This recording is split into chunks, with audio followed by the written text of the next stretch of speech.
구독, 좋아요, 알림 설정, 댓글까지 부탁드리겠습니다. 압구정 현대 아파트 매입한 소유자 92년생 잔금 전액 대출 받았다는데 내용 보셨나요? 이거 봤습니다. 고급 주택에 대한 고액 자산가들의 매수라고 하면서 전액 현금으로 98년생이 한남라를 샀고 80억 원에 거래된 압구정 현대 아파트도 30대 초반이 샀고 요거 채권 최고액 근저당만 설정했지만 은행에서 대출한 금액은 10억 원대일 것으로 추정된다. 그리고 나인원 한남도 89년생이 뭐 사가지고 지금 뭐 MZ세대들이 엄청 했다라고 그랬는데 전액 대출로 샀습니다. 근데 이 전액 대출 보시면요, 그렇게 살 수 있는 이유가 있었어요. 코인이나 주식 등 자산 투자 및 유튜버 등 단기간에 큰 돈을 벌게 된 영리치가 샀다. 근데 그거 아니에요. 그냥 알고 보니 전액 대출이다. 그래서 집값 전액을 대출로 충당했다. 보니까 B사 대표의 자녀로, 대표 딸이에요. 주식을 부친으로부터 증여를 받았다. 그는 50%에 달하는 증여세를 내기 위해서 해당 주식을 담보로 연부 연납을 신청했다. 주식을 어느 정도 받았냐면요, 300억 정도를 증여를 받았습니다. 그래서 80억 원에 매입을 할 때 근저당이 15억 4천이고 그렇다는 것은 14억 원 가량을 주담대를 받았고, 여기 연간 들어가는 돈이 약 7천만 원이죠. 여기에 나머지 66억 원은 자신의 주식을 담보로 주식 담보 대출을 받았다. 대출에 대해서 4%, 한 5% 정도로 적용하면은 매년 원리금만 4억에 달한다.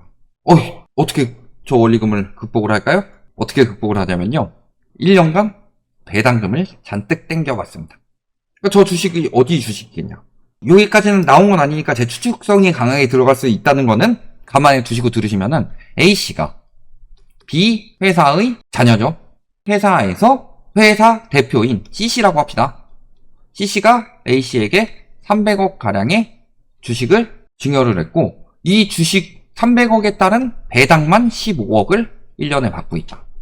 이걸 토대로 요 300억에 대한 절반에 가까운 증여세나 또 내 집 마련에 대한 원리금, 이런 것들을 배당을 많이 해줘서 충당하고 있다.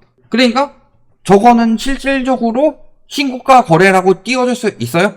아까 주전세 말씀하셨는데 실질적으로 저거를 80억에 넘기기 전 사람도 파보면은 의심이 갈 수밖에 없는 부분인 거고, 자, 여기 압구정 현대 보시면은 저번에 여기 신고가 찍고서 가격 오히려 빠지는 분위기죠. 근데 요 신고가도 특수거래라고 그랬죠. 얘랑 바꿔치기야. 그리고 이번에도 갑자기 신고가 띄어가지고 등기 친 걸 보니까 요것 역시도 특수한 거래였다. 그러면서 저 배당금 때문에 DSR을 피했어요. 배당금이 15억이니까 4억이면 DSR 충분히 감당 가능하죠. 배당금 1년에 10억 벌었다 하면 DSR 풀로 채우면 4억 대출 이자 감당 가능하니까 15억 배당 내주면은 웬만한 대출은 다 받을 수 있다. 저런 형식인 거고, 결국에는 저거는 요즘에 그런 이야기 많이 나오죠. 영끌이 아니라 부의 이전이었다. 그런 것처럼 부의 이전일 뿐이다. 저 B사가 어떤 사인지도 좀 봐야 되겠죠. 예를 들어서 저 B사가 건설사라면 엄청나게 시장 교란을 한다고 볼 수 있겠습니다.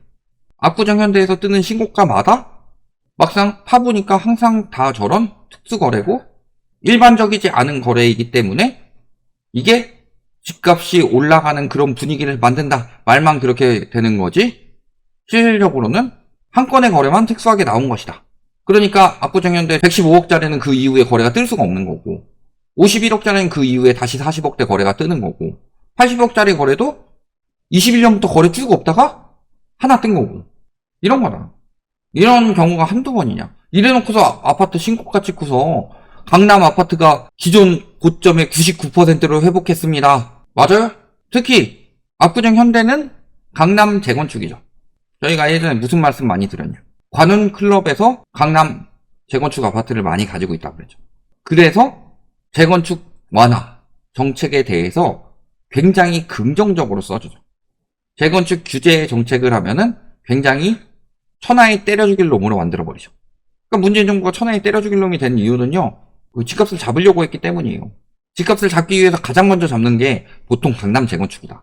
왜냐면 집값이 영향을 받는 순서가 강남에서 서울로, 서울에서 수도권으로, 수도권에서 지방으로, 이런 형식으로 번져가고, 또 재건축에서 신축으로, 신축에서 준신축으로, 준신축에서 구축으로 이런 식으로 먼저 가죠.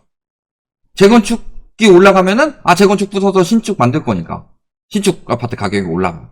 이런 형식으로 진행이 된단 말이에요. 그러면은 강남 재건축부터 때려잡아야 집값이 어느 정도 잡히는 거죠.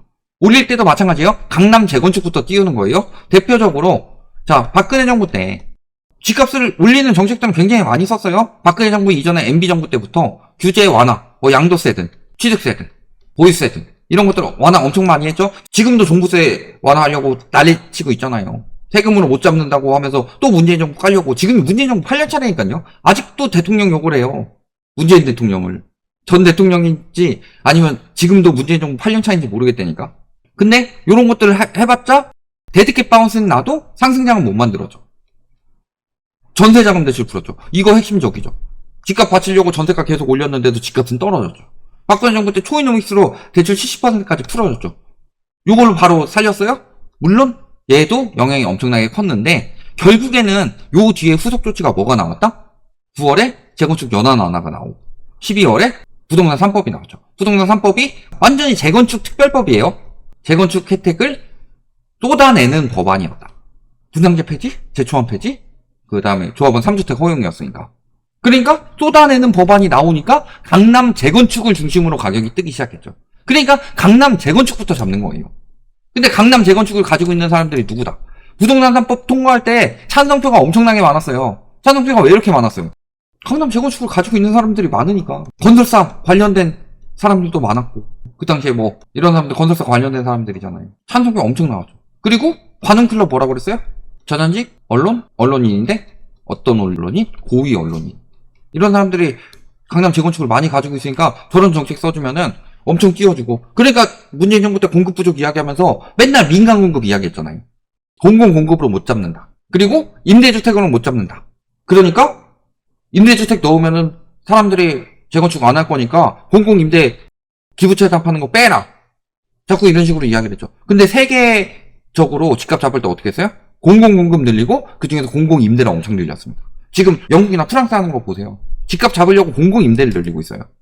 그리고 재건축으로서 나오는 공급은 거의 없다고 그랬어요. 서울에 10년간 재건축으로 나온 공급, 서울에 10년인가 15년간에 2만 1,000호 정도였어요. 수은 공급이 2만 1,000호로 어떻게 집값을 잡아요? 공급이 어떻게 과잉이 돼요? 오히려 멸실 때문에 전세시장만 자극하지? 그러니까 공공공급하라고 그렇게 이야기했는데 공공공급한다고 그렇게 언론에서 때렸죠. 왜 그러겠어요? 공공공급하면은 신축 아파트가 흔해지는데 재건축 아파트 신축해가지고 분양하면은 신축 아파트가 흔해졌기 때문에 가치가 떨어질까봐. 그러니까 두준중공도 지금 이악 물고 띄우고 있잖아요. 보세요. 집값 떨어진 건 다 특수거래라고 그래요. 집값 올라가는 건 다 정상거래라고 그래요. 근데 정상거래라고 이야기한 거 다 뒤져보니까 압구정 현대에서만 3건이 나왔죠, 지금. 압구정 현대에서 신고가 3건 찍었다고 한 게 다 비정상거래였어요. 근데 언론에서 뭐라고 그랬어요? 심지어는 압구정 저거 115억짜리 특수거래라는 거 밝혀진 이후에도 압구정 현대에는 115억 신고가를 찍고 지금 강남 아파트는 신고가를 찍는 추세다. 이런 식으로 언론에 계속 퍼뜨렸어요. 그러면서 지금 분양가 올라가는 거 인건비 자재비 부담이다. 철분 가격 떨어지는데 그런 이야기 기사에 한 줄도 안 쓰죠. 왜? 재건축 아파트 가치를 올리기 위해서는 분양가가 올라간다고 해야 되니까. 계속 공급 부족 이야기하면서 재건축 활성화 돼야 된다고 이야기하죠. 다 그런 거예요. 다 똑같은 거예요. 거기에다가 재건축 아파트 같은 경우 이것도 잘 챙겨주잖아요. 옛날에 한영지 조합장 하는 거 봐봐요. 언론에다가 얼마나 챙겨줬냐. 저희가 건설사 광고 안 받고 있다고 그랬죠. 우리 같이 이야기하고 떨어진다고 이야기하니까 1,000만원씩 준다고 하는 거지. 올라간다고 이야기하면서 부추기고 사람들 지금 당장 내 집 마련해야지, 지금 당장 분양받아야지, 그런 사람들이 많이 들어가는 채널 봐봐라. 얼마나 쳐주겠냐. 그런 거예요. 지금 남는 거는 그냥 부추기는 사람만 남는 거다. 근데 아는 사람들이라면 그렇겠죠. 이런 거 있죠. 예를 들어서 군대에 가는 후배가 있어요. 항상 선배들이 이런 농담을 하죠. 야, 너 군대 가면은 PX에서 총 사야 된다. 이런 식으로 장난을 치죠. 그 후배도 아 진짜예요? 막 하면서 맞장구를 쳐주죠. 근데 실질적으로는 후배가 진짜 저럴 것 같아서 진짜예요? 라고 물어봐요? 아니죠. 이런 것들을 뭐라고 그런다? 속는 사람은 없고 속이는 사람만 있다. 그런 것처럼 지금 딱 형국이 그런 형국이다. 근데 요거에 진짜예요? 라고 속는 어리버리한 후배들도 있습니다. 예를 들어서 제가 어느 정도로 농담을 했냐면은 진짜로 후배가 저를 원망하러 한번 찾아온 적이 있습니다. 군대 가는 놈한테 농담하면서 그런 이야기 했거든요. 훈련소에 가면은 그렇게 배웁니다. 총은 나의 애인이다. 그러니까 애인같이 대해라. 애인을 어디다 버려두고 다니거나 애인을 땅바닥에다가 막 던져놓고 다니진 않지 않냐. 총은 너의 애인이다. 애인을 버리지도 않지 않냐. 군 생활하는 동안 총은 너의 애인이니까 항상 애인처럼 생각하고 대해야 된다. 그거를 제가 이용해가지고 군대 가는 후배한테 이렇게 농담했습니다. 총은 애인이라고 하는데 훈련소에서 자대 갈 때 총을 걷어간다. 근데 그때 절대 돌려주면 안 된다. 총은 애인이라고 했으니까 그 총 자대까지 안 갖고 가면은 자대 가가지고 너 애인이라는데 왜 버리고 왔냐? 총은 애인이라고 하지 않았냐 하면서 엄청 갈굼 먹고 가가지고 도로 찾아와야 된다. 훈련소 가가지고 받아와야 된다. 너 큰일 난다. 제가 이런 식으로 농담을 했어요. 근데 막상 훈련소 가니까 총은 너 애인이다 이런 이야기 엄청 많이 하거든요. 근데 다녀오신 분들, 저랑 비슷한 때 다녀오신 분들은 알 겁니다. 그러니까 후배가 속은 거지. 그래서 훈련소에서 그날이 떨었다가 상용을 먹었다고 나중에 백일휴가 나와가지고 저를 원망하더라고요. 속인 거죠. 그럴듯하게 만들어가지고 속인 거예요. 그렇지만 실질적으로는 그게 진실은 아니죠. 지금 신고가 뜨고 있다는 강남 아파트의 태반이 저렇다. 저게 진실이 아니다. 속이려고 하고 있을 뿐이다. 근데 조금 더 그럴듯하게 말하니까 3인성 호라고 하죠.